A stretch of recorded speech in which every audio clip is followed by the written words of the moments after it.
Welcome to the Food Professor Podcast, presented by Cattle, Season 5, Episode 28. I'm Michael LeBlanc. And I'm the Food Professor, Sylvain Charlebois. Our very special guest in this episode is Michel Gagne, President and CEO of WeCook. Michel has a rich background spanning major food industry players like Cargill and Maple Leaf, now leading one of Canada's top fresh meal delivery services. WeCook started in 2013. They now deliver over 80,000 meals directly, leveraging what they describe as a meticulous supply chain. No kidding, 80,000 meals to ensure quality and consistency. Sylvain, I have to tell you, I wasn't that aware of WeCook, but after the interview, which we'll get to a little later in the show, I signed up for my mom. I'm going to take I'm going to take it for a test drive, see how it works out. Nice. I think you'll be happy. It's a great company, 400 employees, and I think so. They've actually decided to get into Ontario, as you know, and that's why you'll be able to use it. But it's an interesting company for sure, and there's lots of noise around meal kits and meal deliveries. But WeCook is just turnkey. No IKEA, put it together. It's just freshness and quality right there. And I don't know, what did you order? I'm just curious. Note to the listeners, the difference between, it's not really a meal kit, it's prepared meals that you're microwave. So it's all prepared versus, some of the meal kits are here's the ingredients, which is just a different thing. Then you cook it up and chop it up. And so I signed up for, you can either have small or large, and I signed up for the small, and I think 6 meals a week. And then you go through this menu and you just pick out, you do some first thing like, are you vegetarian? Do you like meat? Do you like whatever? And then they give you this menu of meals, and I picked 6 from it. Everything pastas, and a little beef, a little fish, a little pork, a little chicken. Just give it a try, and then next time we'll try something different, and we'll see how after a bunch of years, you get kind of tired of cooking, I think. So we're going to give it a try. But here's the beauty of WeCook. No dishes. Just a reminder to everybody, we'll be at the Seattle Food Innovation Show April 29th to May 1. Drop by and say hi in our podcasting studio, Fishbowl. The Fishbowl. You can even put on a pair of wireless headphones and listen to the conversations live, because we're going to have that technology in place, which is just a pile of fun. You can either listen to it on the pod or listen to it live. Yeah, it'll be great. This is going to be like your 4th Seattle, isn't it? Yeah, you introduced me to Seattle. I didn't know the event. It's a real. I quickly have come to see what you like and enjoy so much about it. So much innovation, lots of food, lots of people talking about the industry. So yeah, it is my 4th here in Toronto. I like the one in Montreal. I like them both. So looking forward to it. We'll see who the country. Last year, Monaco was the country of what would they call it? The country of honor, or that's right. The theme country, and we had a great interview with their ambassador. I think they're days away from making an announcement. Well, good. We'll get to talk about it on our on the next episode. Let's jump into the news. So we spent a lot of time talking about American tariffs and America in general. We'll talk a bit more about that in more detail after April 2nd, because I guess that's another tranche of more news and things happening. Let's talk about China and their tariffs on Canadian eggs specifically. And that is happening. And that is happening. And we probably, you and I were talking off mic, we probably haven't talked enough about it because America has just been so dominant in our thoughts for a whole bunch of reasons. Seafood canola. Now, I was reading an article in the Globe and Mail, great article. The U.S. and China, 2 biggest markets for Canadian seafood, if we just talk about seafood. Yeah. 65% and 19% of total foreign sales. So America is 65%, 19% to China. And the reason them and Europe like our seafood so much, I was kind of curious, and I want to get all your perspective on this, is that it's higher quality, colder water, so is the Russian product. Yep. So 3 questions. How have we been so successful so far? What will these markets do when the prices go up, but there's still demand for high quality, great product, and people love our product? And responsibility and all that great stuff. There's no slaves getting our fish, for example. And then what should the industry do? And what's your perspective? Talk about it. You mean how these tariffs are going to impact demand for our commodities? Is that what you're asking? Yeah, I'm kind of curious sometimes around, when the price goes up on a premium product, sometimes that can get, that just means the price goes up in the home country. Or they substitute out with a different product.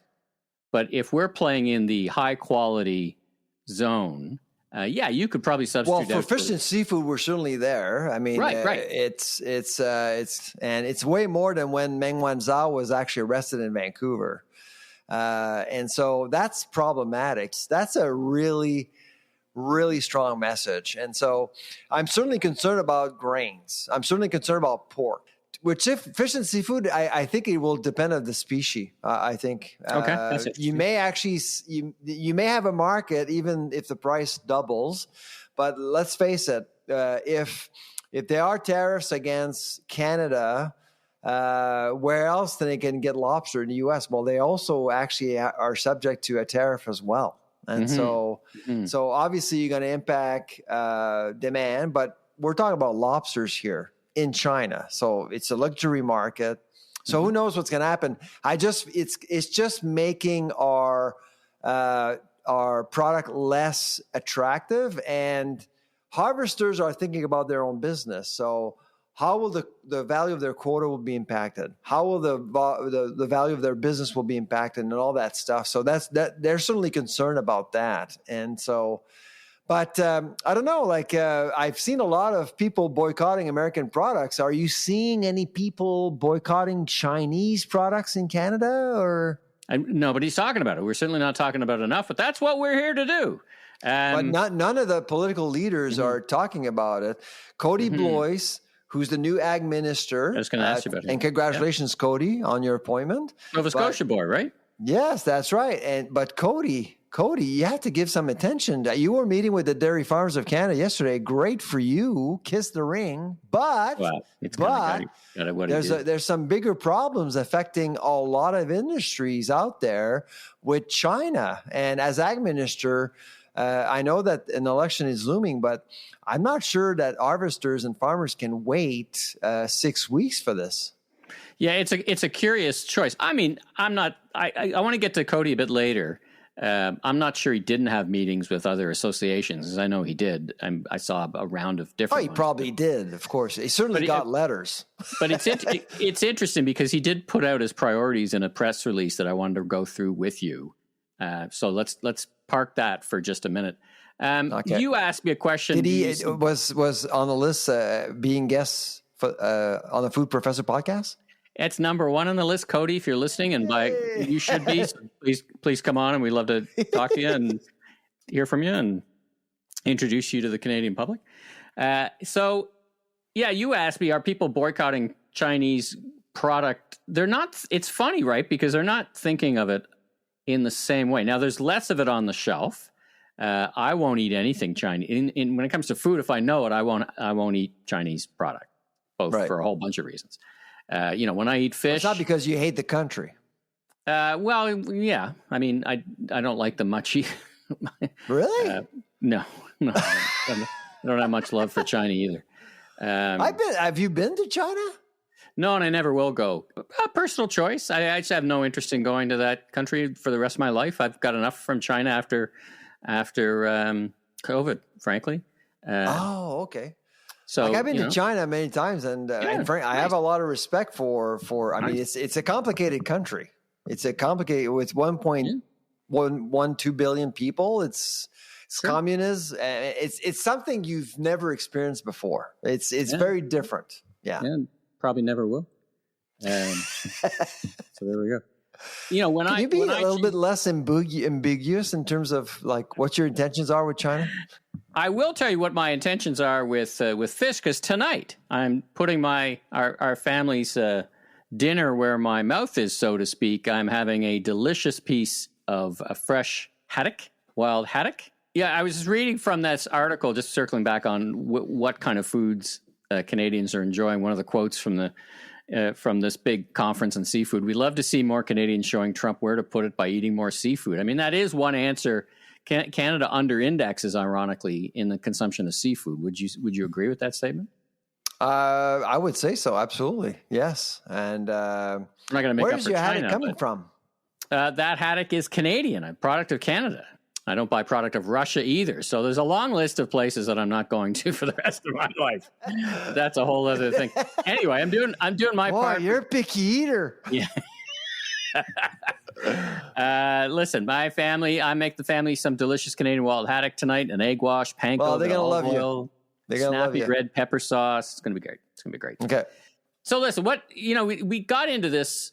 Let's just talk about this because you put out an op-ed about this perspective that I've come to appreciate more since our podcast has started. That, we talk about auto and the auto industry so much, but compared to the ag industry's potential dwarfs the auto industry.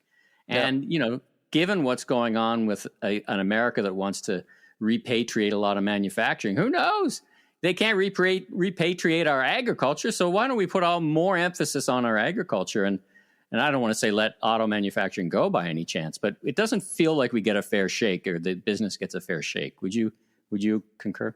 Oh, absolutely. And actually, the first webinar I did this morning was with the Food and Beverage Ontario, and frankly, that sector is underappreciated. Because we're also, in fact, actually, going back to the Chinese situation, I mean, why are we implementing tariffs? It's to protect jobs, automotive jobs in Ontario and Quebec. And the retaliation is aiming at our farmers. And we're not hearing anything coming out of Ottawa. In fact, all we heard from Mr. Champagne said, we're not doing anything. We're still going ahead with tariffs to protect an industry that doesn't even exist yet. So that paradigm is clearly there. People think cars are huge, big, they're important, but you're right, absolutely. The food manufacturing industry, and in particular where you are in Ontario, is absolutely underappreciated. And it's just a forgotten child within the economy, for sure. Well, you mentioned on the political side, we have a new prime minister, and we have a new minister of agriculture and agri-food and rural economic development, Cody Bellew. Right. What do you know about him? He's from Nova Scotia. I just knew that much. Were you aware of Cody before? Oh yeah, absolutely. So I tweeted out as soon as I heard that Cody was actually being sworn in. I tweeted out something extremely positive about him as a person, about him as an MP, and as the new ag minister. He's done his homework. I mean, he's been the chair of the Parliamentary Ag Committee for several years now. And when you're in that position, you have to be impartial.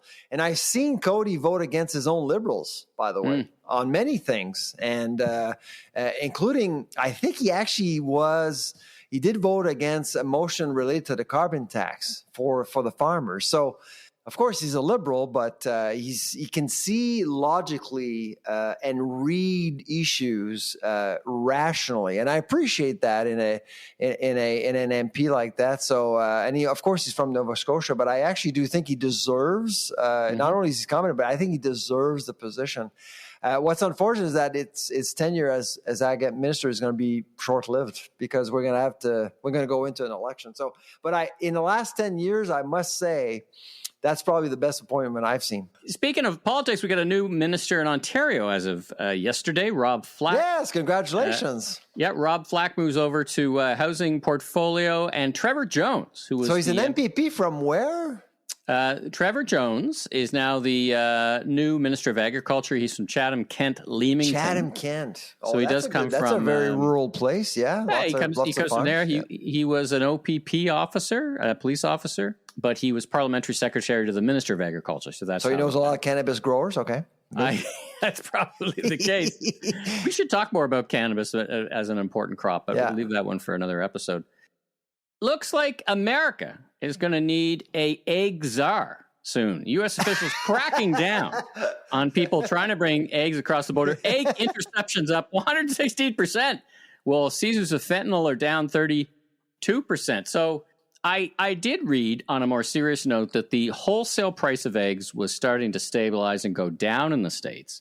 But it was an interesting commentary. Down, yeah. Interesting commentary that the retail price is not because retailers are trying to make up some margin and not lowering their prices. That can't last forever. But what's your perspective on that? It's free market, charge whatever they want, right? Yeah, no, exactly. And so no, it's interesting in the U.S. I must say, prices are down wholesale. You're right. Now, I suspect that there's a story in every state. I think there's a different pricing dynamic in every state.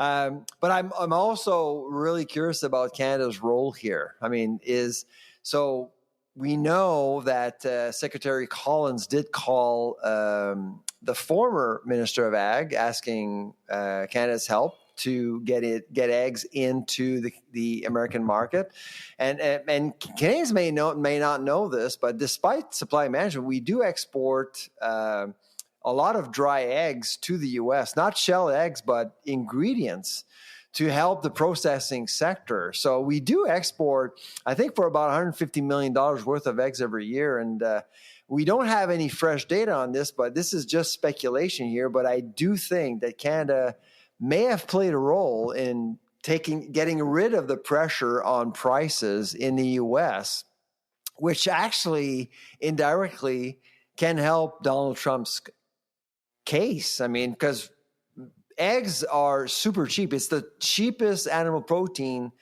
we have access to. Even if egg prices double in price, it's still quite cheap. And so this is an important issue politically for Donald Trump. And so when you saw the price of eggs drop, he was the first one to mention it. So I do wonder how much of Canada was in that downward spin of the price of eggs wholesale. And I was on the phone with some egg producers, and they're not disclosing anything because they don't have to. And that's what I hate supply management. It doesn't have any transparency. Canadians should know these are government-sanctioned quotas. Yeah. All right, well, let's take a quick break and let's get to our interview with Michelle from WeCook. But first, we'll hear from our presenting sponsor, Cattle. Does your digital customer engagement strategy need a serious upgrade?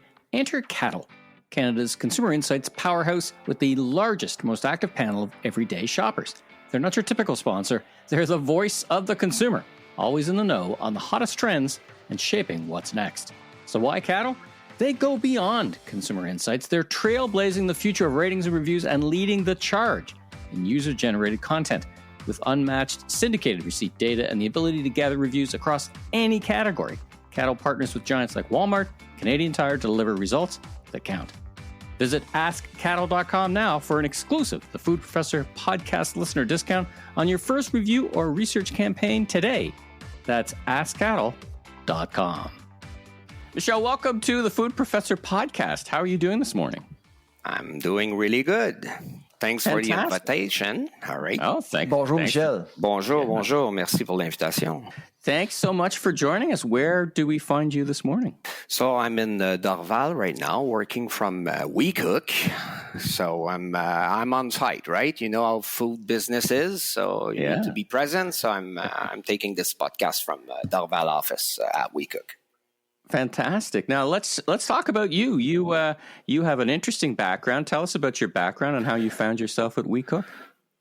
Oh, it's been 30 years or so. I'm in the food industry, so I work for companies like Cargill Food. So in supply chain, I worked for Maple Leaf. I think everybody knows Maple Leaf, right? I was almost in my entire career in operations. I was overseeing 4 facilities in Maple Leaf, 2 in Ontario and 2 in Quebec. And then I switched to Charlebois, the food distributor. That was once, Quebec and Ontario, right? Yeah. Before, now it's only in Quebec. So I was overseeing I was general manager of the 2 meat division.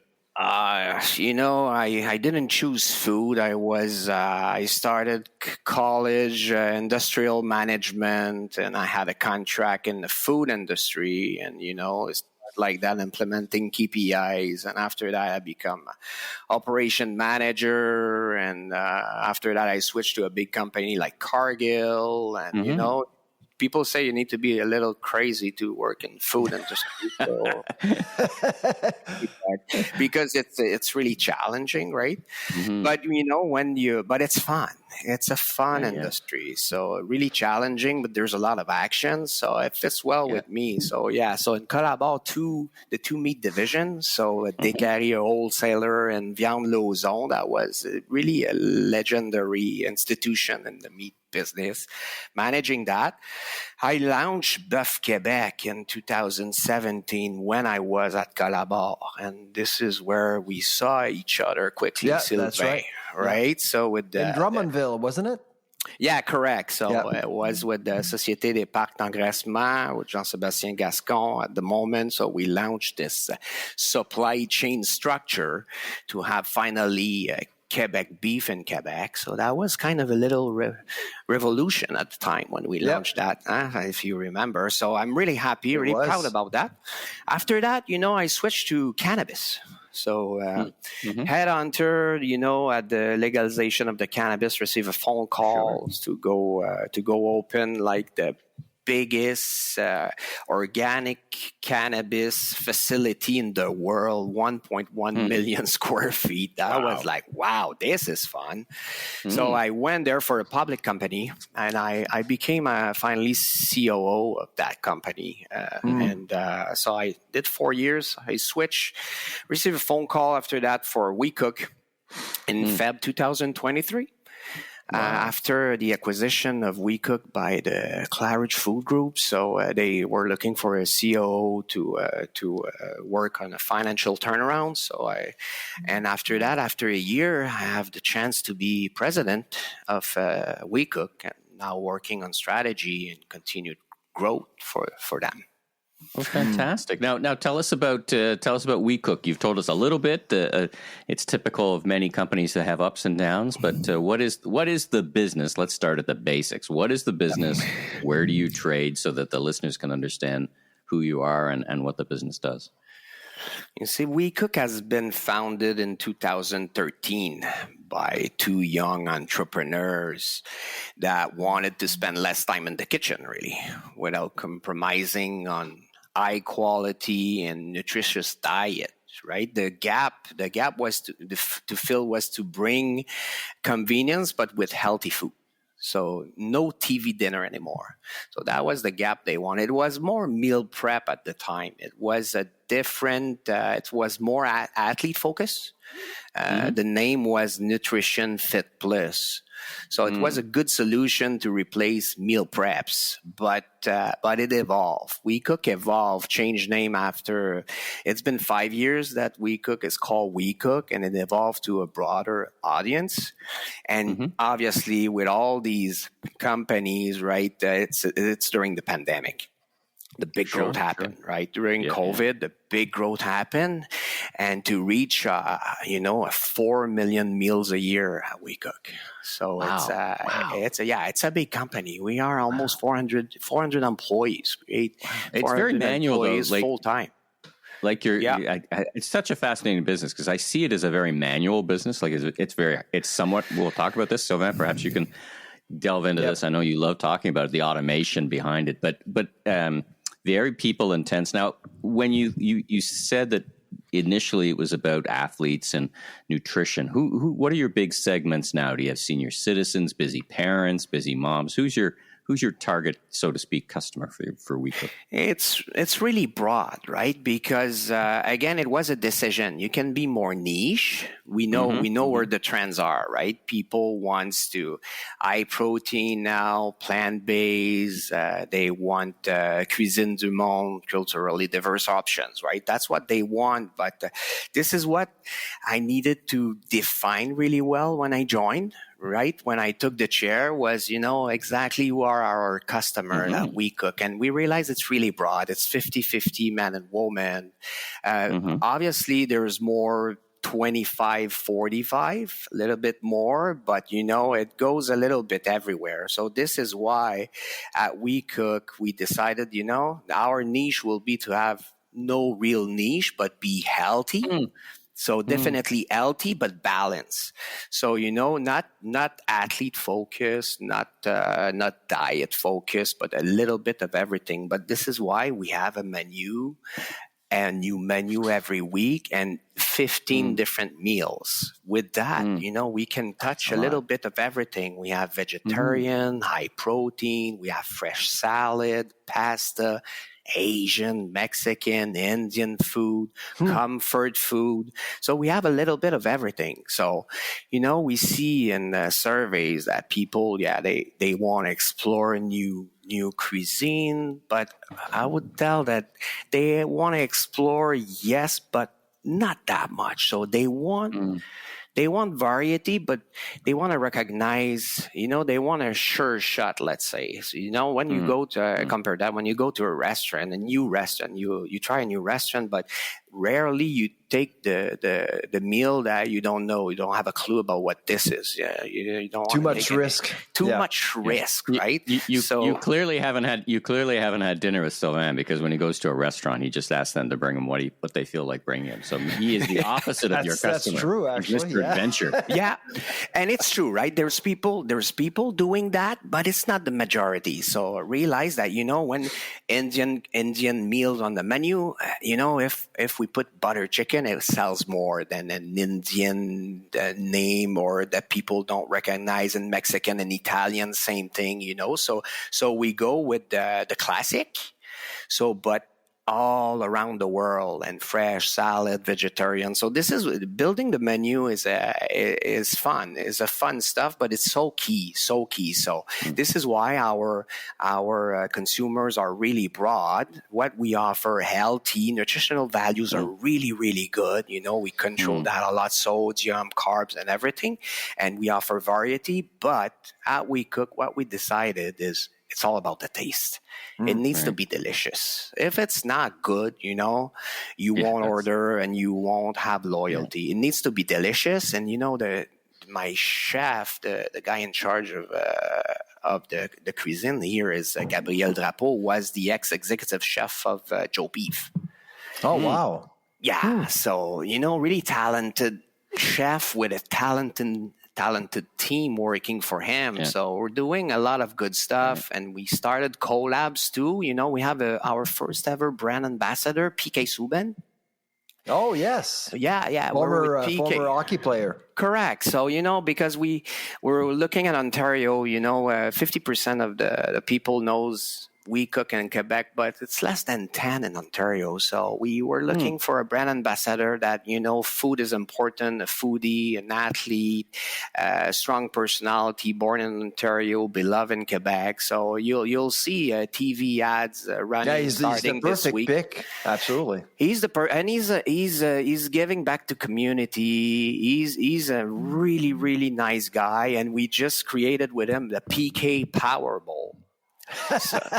So it's on the menu for 4 weeks at WeCook right now. The PK Bowl. Yeah, the PK Bowl with the PK de Gallo that we had instead of Pico de Gallo in it.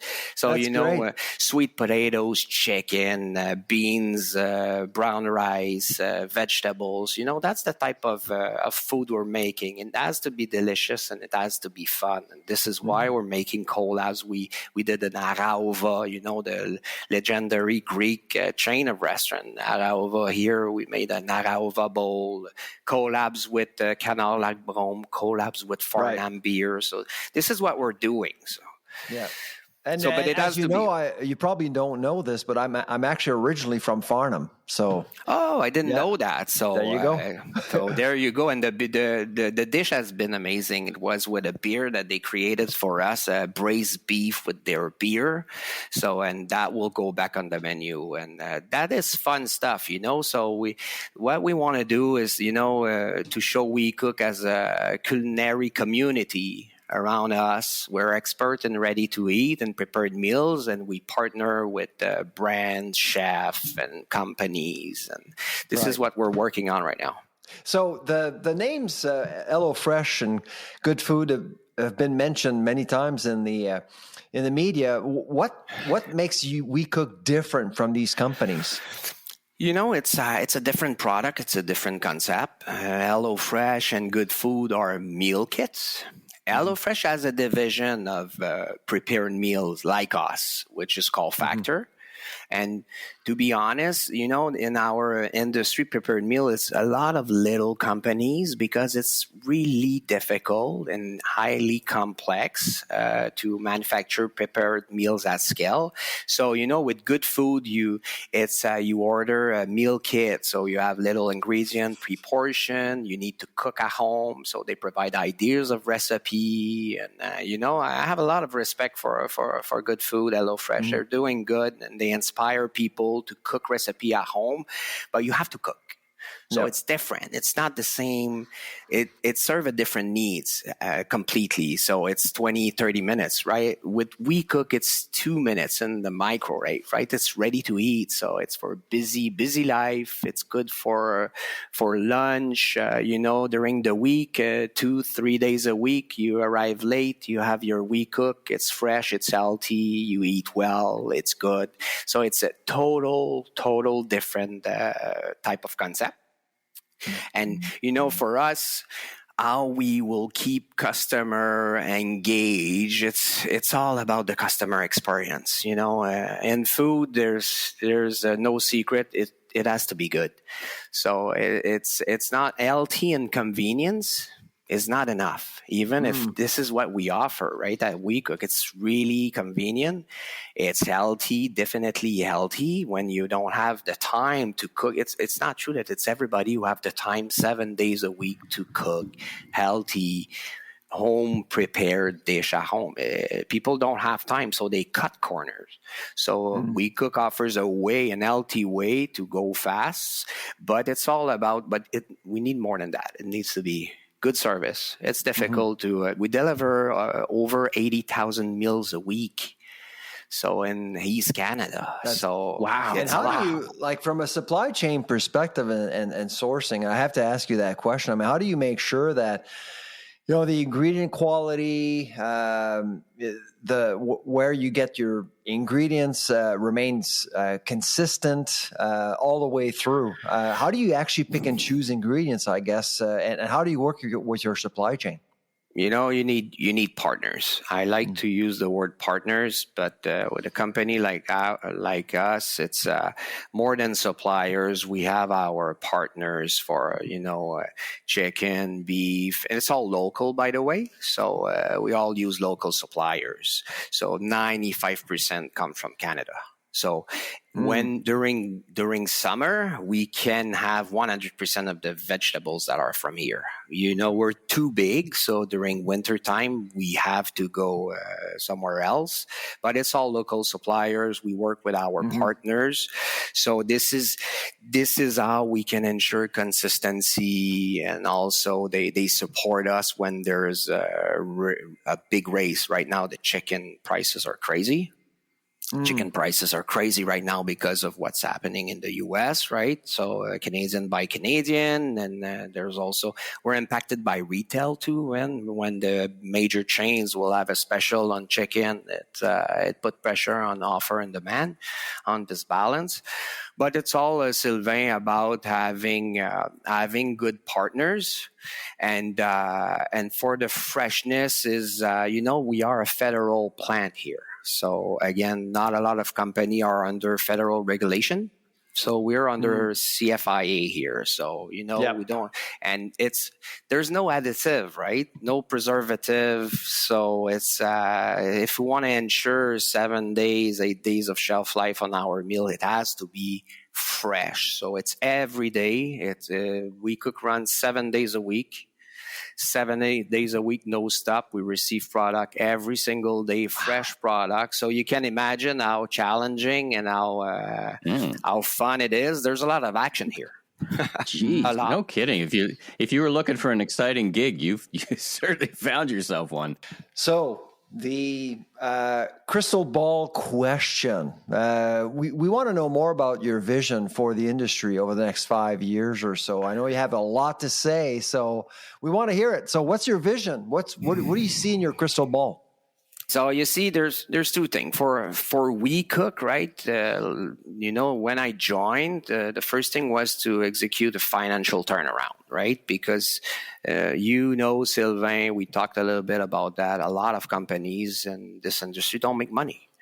So they struggle. So this is not sustainable, right? So my first year when I joined was to put the business, back on track. Now we're profitable business. We're profitable, and it's time to look for growth because we are consistent, profitable. So we're going at WeCook. I'll start with WeCook, and I'll talk about the industry after. So WeCook, you see, we'll go with organic growth, innovation, new product, working more on retention. Like I said at the beginning, Ontario, only less than 10% knows who we are. So we're going in Ontario. We advertise over there. So we will expand our market share over there. We're going also what we call We Cook for Business. Because when you have prepared meals, like the Good Food or HelloFresh cannot look for that type of category of customer. But when you have prepared meals, it is underdeveloped to go into businesses. After the pandemic, people are going back to work. Most of the time, it's not 5 days a week. Big companies don't want to build cafeteria anymore. They don't do that. So they need solutions. And food is a good perk also for employees to come at work. So you have a lot of good catering companies. But again, a company that can be at scale, and catering is a little expensive, to be honest. But a company like WeCook is the perfect fit. We can execute in GTA, GMA to serve, to deliver food at the workplace. So I'm really, really bullish about that. We will start to push on the pedal, and we're building a new We Cook for Business division in the coming months, and we'll launch that in GMA, GTA. So there's a lot of potential business for a prepared meal company in that. And after that, it's all about brand awareness. We cook to get to know. This is why we have the brand ambassador, open the doors to retail market on new innovation and products. And collabs maybe, and at the retail, I know it's sexy for consumers. The consumers likes to see names they know. So this is what we're working on at WeCook. As for the industry, Sylvain, I think it's time that we must do a better job. We must work more together in this industry, because the demand is there now. The products are getting better. There's many good companies around, but we're definitely too reliant on promos and discount. So for me, the way I see that, we devalue our own product.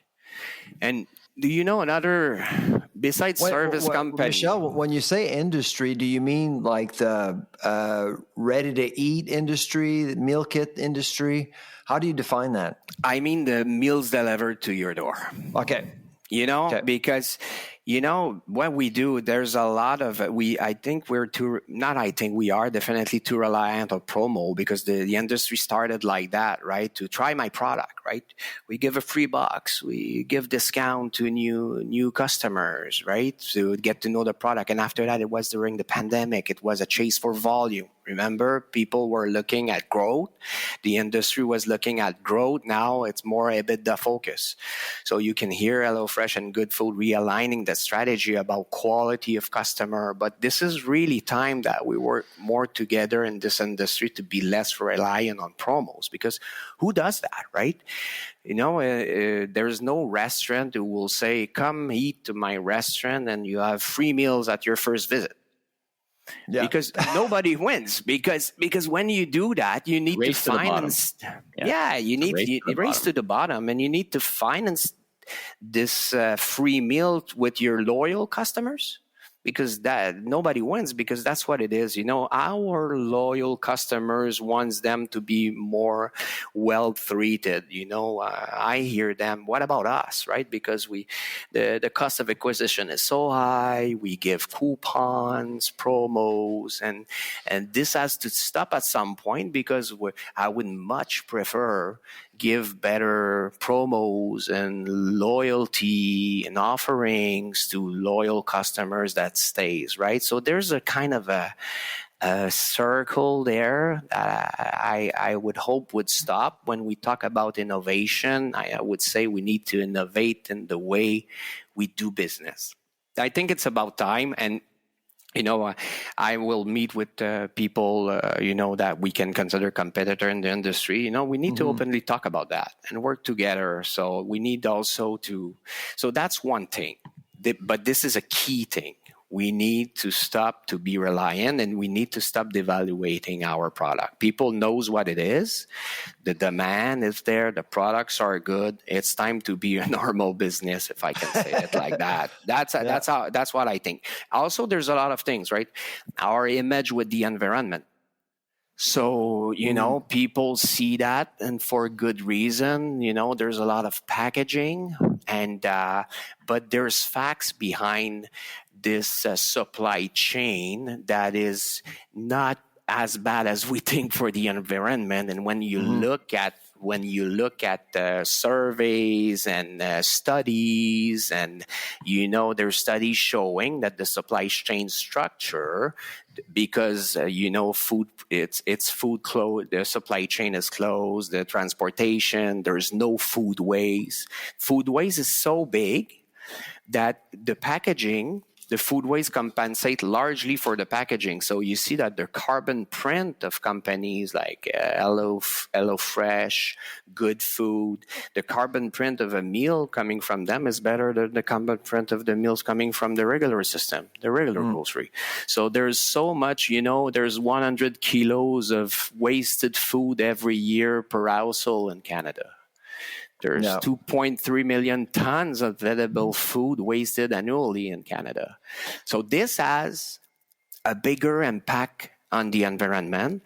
So we need to be better on our image with environment. HelloFresh and Good Food, kudos to them. I think they're doing a good job, but WeCook, I need to do better, and the industry as a whole.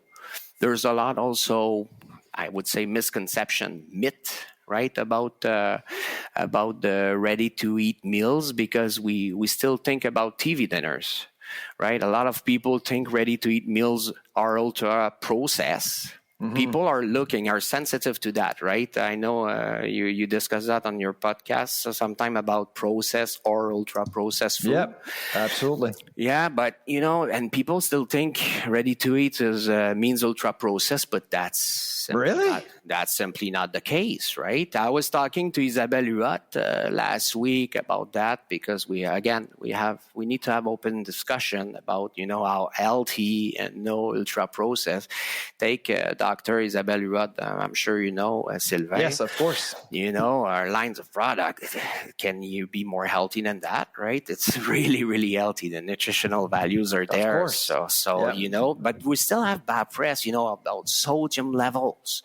There's a lot of salt. You know what, No, Michel? not anymore. I don't recall seeing any bad headlines regarding meal kits and ready-to-eat delivered meals. On ready to eat, nutritionally. On ready to eat, it's still a lot there. On when you talk prepared meals, and if I were to pick a healthy choice, it would probably be with WeCook instead of buying something that is actually in a grocery store. Correct. It's ultra processed. Yeah. Correct. Yeah, exactly. So this is, but people are confused and don't make the difference. We were on Radio Canada 2 weeks ago, right? You saw the article, and we were in the news, and the angle of the article was, okay, is there's risk for the health, despite the risk of the health of eating prepared meals because of sodium? I was, what? No, so we need to be better at that, because they were talking about sodium, there's more sodium than what you prepare at home. And this, honestly, Sylvain, this is why I reached out to Isabelle Huot. I said, we need to be better showing how healthy sodium's level are good. We don't add preservative. It's no ultra process. What you see on the ingredient list is what you find in your home kitchen. Right. We use fresh herbs, citrus, natural spices. We don't need excessive salt. But no, there's still a lot of let's say misconception about, it's really salty, or so it's more healthy. So maybe you see the right thing, and I'm happy to hear that, Sylvain, that exactly, you're bang on. It's more healthy than other options, but we still have job to do to explain that and to explain that to people. So this is I see, so it's the reliance on promo, our image for environment, the price point too. If you look at what it costs really going to grocery versus, having and a little bit. And stop subsidizing your own demand.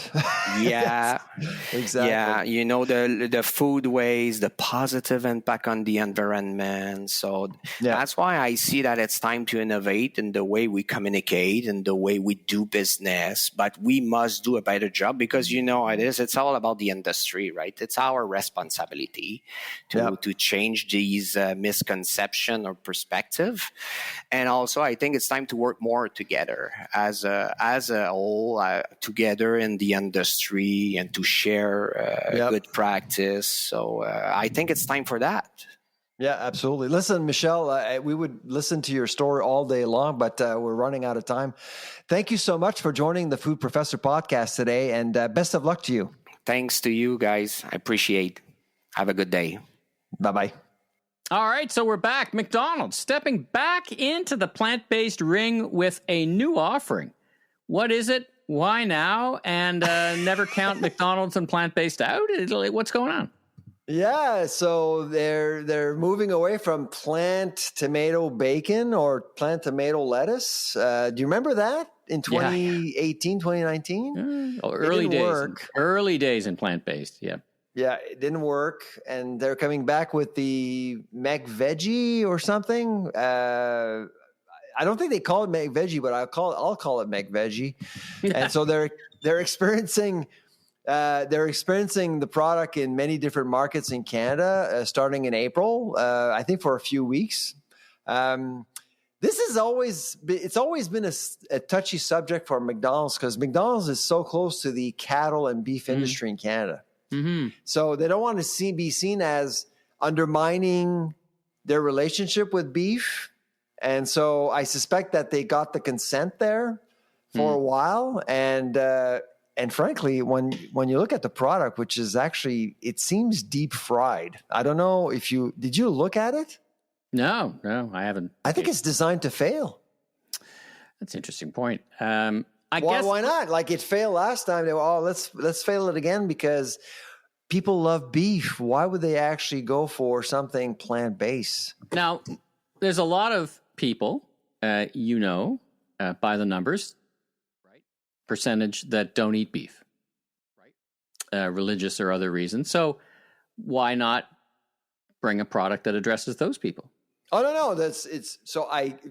From a menu management perspective, it makes a whole lot of sense to offer an option to everyone, so you can actually democratize the menu. That's fine, but for McDonald's in particular, it's always been a touchy subject to go plant-based. It's not like Tim Hortons where they're just trying it and see if it sticks. It's not like that at McDonald's when it comes to proteins in particular. They're the champions of Canadian agriculture. I mean, they're their biggest customer, so they need to be extremely careful.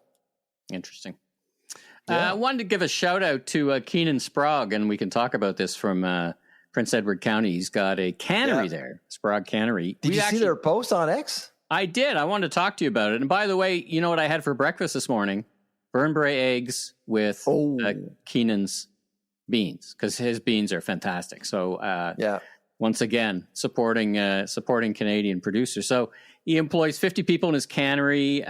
Big piece of his business, though, is at risk with the Americans putting 25% premium on his product. So he did a shout out on LinkedIn to buyers to say, hey, take a second look at us. I know it's available. I looked at his site. Looks like Sobeys, Walmart. I ordered some from Walmart.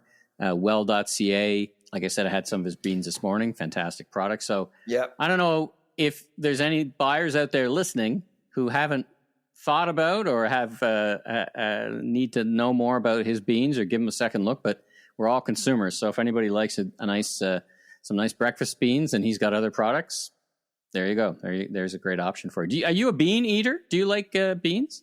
Once in a while, not every day, but it's great. I mean, I've tried their products; they're just wonderful. And when we did the trying stuff segments, and it was they were part of that. I think. Yeah, I think we had their chili, I think, which was really good, canned chili. Yeah, it was very good, and I mean, in his post, I mean, it was pretty clear that canned goods are a penny's game. I mean, you're with tariffs, it's just terrible. I mean, I think their case is a clear example of how 25% can be murder in the food industry. It can be an inconvenience in softwood lumber, in steel, in aluminum, things you don't eat. But when you can eat it, you're dealing with very tight margins, incredibly tight margins. And so he's actually didn't mention in his post that they could go out of business. That's not good. That's not, well, to say the least, that's not good. So all you out there listening, have some beans for breakfast, and he's got some corn and some other fresh product. Canadian, and ask grocers to actually label clearly Canadian products. Well, and let's start with the listing, because as I said, he's already got some listings. It'd be great if he had more listings, and maybe you and I in this show for the rest of the season, and who knows how long, we can pick somebody and just kind of lift them up a little bit. Maybe you and I know so many great producers of product, so maybe we'll call that out. Speaking of great producers of product, after 25 remarkable years with Bee Made Honey, including 18 years as CEO, Guy Chartier has announced he's going to retire this time next year. Yeah, so this time next year. He's been on the pod. We interviewed him at the Seattle. Yeah, I think it just came out just before I got on the microphone. So talk about it was a great interview for anybody. I'll put a link to that interview we did with him. Busy Bee with his fantastic. It was a great interview at Seattle. Yeah, it was a great product. Yeah. And you were asking about my hat. So I'm for those of you maybe looking at us on our YouTube site, I'm wearing a hat. It kind of looks like Pittsburgh Penguins, but it is not. It is a brand called Purple, which is based in Vancouver, and they're an urban brand. I'm not sure much of their other apparel is right for me. Exactly. I don't think I'm not sure their target audience, but I sure did like this hat. So Purple, and I'll put a link in the show notes. Support another great. But your Canadian hat is brand. Orange. It is, which is, it's ironic. I thought you wanted to look like someone we all know. We asked for iconic, and we got ironic, or one way, or the inverse, or whatever it is. All right, listen, great show, and it was a great interview with WeCook. Try them out, another great Canadian brand. But until next week, we'll be back. I'm Michael LeBlanc, media entrepreneur, keynote speaker, and you are? I'm the food professor, Sylvain Charlebois. Safe travels, everybody. Take care.